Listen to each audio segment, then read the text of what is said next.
ko makanika sayizi yagwa mu rugamba ataragera ku musozo bumva ko azahura n'abandi akaba yatabara ubwoko ariko kuba makanika nawe nimubaye gutya n'ukuri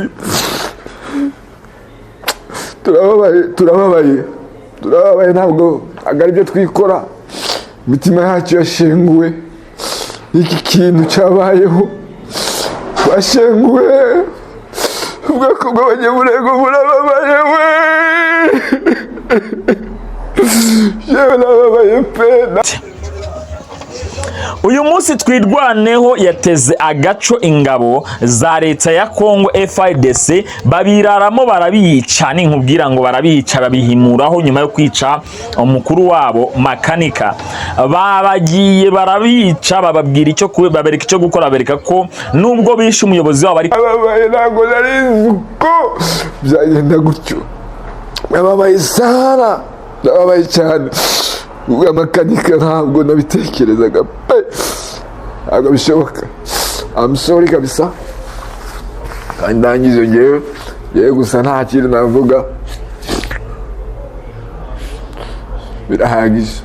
Gusa ikintu navuga gusa nuko byaba byanagenze uko byagenze, twifuzaga ko The Ben Empire. Avoid and you pray.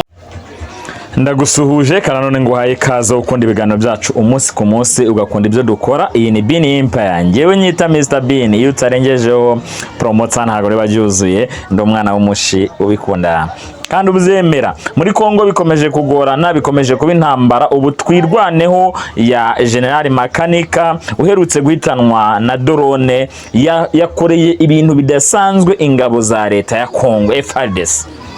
Ubu tuvugana abanyamurenge bamaze iminsi bari mu bibazo cyangwa se batishimye, batananezerewe. Ariko ku rundi ruhande uyu munsi ibintu twirwanaho yakoreye FARDC mu rwego rwo kwiyimura ni ibintu bimwe na bimwe biri gushimisha abanyamurenge kandi bakabifata neza cyane, kubera ko FARDC ku ruhande rw'abanyamurenge bavuga ko yababangamiye, irabazonga ko makanika iyo aramuka yihuje na bamacenga ba M23 bari gukora kubohora abakongomani bavuga ikinyarwanda, abanyamurenge ndetse n'abandi Kongo ikabona ukwishyura ikizana. Ariko kuba yaraje gupfa apfa bitabaye bitagezweho, abanyamurenge mu minsi yashize nk'umusibejo abo twavuganaga byagaragaraga ko bacitse intege, bari kwibaza harakurikira hiki, haraza kuba iki nyuma yaho ngaho, biraza kugenda gute, niki kiri bukurikireho, bari kwibaza ngo ese biragenda gute, biraza gukora iki, haraza kuba iki. Nyuma y'icyo gihe byaje kugaragara ko twirwana itacitse intege. Yasohoye itangazo nkuko muribona hano ku munsi w'ejo, isora itangazo ihamya ko makanika yitabye Imana koko, nk'umuyobozi wabo yitabye Imana. Ariko bashimangira ko badashobora guhagarara mu ntambara zabo, badashobora no kuba bahagarara badakoze igikorwa cyiza cyo gukomeza kugwana ku banyamurenge, komeza kugwana ku bantu batandukanye, bagwanira igihugu cyabo abanyamurenge ndetse n'abakongomane muri rusange, kuko ahantu ho bageze ntibagira ivangura muri rusange. Uyu munsi rero ngo byagenze ute? Uyu munsi twirwaneho yateze agaco ingabo za leta ya Kongo FARDC babiraramo barabica, ninkubwira ngo barabica babihimuraho nyuma yo kwica umukuru wabo makanika. Babagiye barabica bababwira icyo babereka icyo gukora, babereka ko nubwo bishe umuyobozi wabo ariko bagihari. Ni ibintu byashimishije abanyamurenge ku isi hose, barishima cyane nyuma yo kubona ibintu bakoze, bigaragara ko bagifite imbaraga zo kuguma gukora na nyuma yuko makanika agiye. Na nyuma yuko makanika agiye yitahiye, ariko biragaragara ko bagifite imbaraga nyinshi zo gukora kandi cyane ikintu ngusaba banza ukore subscribe hano kuri Bean Empire, dukomeze tubane umunsi ku munsi hano kuri Bean Empire. Ngiye nitwa Mr Bean.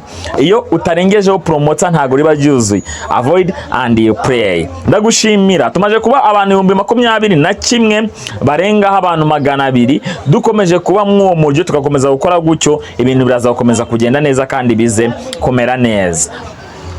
Mu minsi yashize narababwiye ndababwira ngo ibintu bizakomeza kuryoha, bikomeze kuba byiza kandi bikomeze kugenda neza. Mu minsi yashize nkuko nabibabwiye, nababwiye ngo M23 ahantu itandukaniye n'izindi ngabo nuko igerageza aho igeze kuhafata M23 nayo yanzuye ko byanze bikunze igomba guhorera uwitwa makanika, bitabuze ibishoboka byose bagomba gukora ibishoboka byose bagahorera uwita makanika.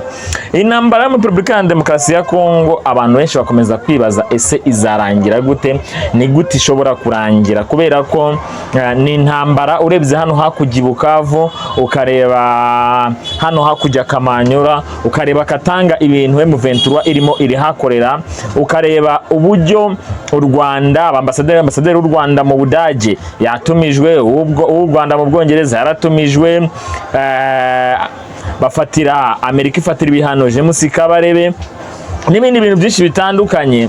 Ukagenda ubona ko byanze bikunze hari ikintu kiri kuba kandi gishobora kuzabyara ikintu kinini. Byaravuzwe bivuga na bamwe mu baperezida, bavuga ko hagiye kuba intambara y'akarere. Ntawe uyifuza nk'uko leta y'u Rwanda cyangwa perezida umukuru wacu w'igihugu babivuga. Nta muntu wifuza intambara, ariko urabibona ko M23 bagwanira uburenganzira bwabo, bari gukora ibishoboka byose ngo nabo bagerageze kujya mu cyimbo cya makanika, cyangwa se bajye mu cyimbo cyo kumva ubabare makanika yahuye nabwo kandi agiye agwanira ibyo yashakaga kugeraho.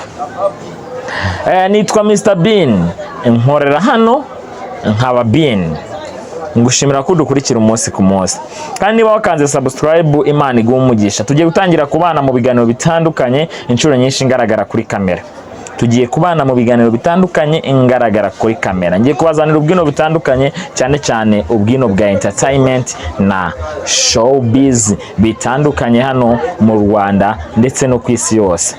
Mbafitiye channel ya YouTube yitwa Bean Tech TV. Ngiye gutangiraho amasomo ku bantu batazi kweditinga, batazi gukora video editing, cyane muri CapCut niyo tugiye guheraho, n'andi application tuzayajyaho, ariko ngiye gutangira kubigisha uburyo bakoresha CapCut kuva ku ntangiriro kugeza ku musozo. Ngiye kubibigisha kuri Bean Tech TV. Nujya kuri Bean Romantic uraza kuhasanga channel ivuga ku bintu bijyanye n'urukundo. Aho hose wahadusanga nyita Mr Bean. Ntabwo nabitekereza ko makanika size yagwa mu rugamba ataragera ku musozo, uvuga ko azahura n'abandi akaba yatabara ubwoko. Ariko kuba makanika nawe nimubaye gutya n'ukuri, turababaye, ntabwo ari byo twikora. Imitima yacu yashenguwe n'iki kintu cyabayeho, twashenguwe. Ubwoko bw'abanyamurenge burababaye we, yewe nababaye pe, ntabwo nari nzi uko byagenda gutyo. Nababaye sana, nababaye cyane. Ubwo makanika ntabwo nabitekerezaga pe, ntabwo bishoboka. I'm sorry kabisa, kandi ndangize ngewe gusa nta kintu navuga, birahagije. Gusa ikintu navuga gusa nuko byaba byanagenze uko byagenze. Twifuzaga ko nibura twazamukorera ikirori. Ndabizi iwacu uruguru ko hameze, hari ukuntu umuntu yitaba Imana bakamwihutisha ugasanga, ariko nifuza ko umunyamurenge wese uwo munsi makanika wenda twamukorera ikirori kikanabaho, tukamuherekeza nk'intwari y'abanyamurenge. Kuko uyu ni umugabo w'abanyamurenge igihe habayeho gisarapfa abanyamurenge benda bari bazi ko abanyamurenge bashize. Uyu makanika nawe ni nkaho nawe atubereye gisaro wa kabiri. Abagabo babiri mu mateka yacu, muri politike yacu ya Kongo, hari icyo bagomba gusobanura. The Ben Empire. Avoid and you pray.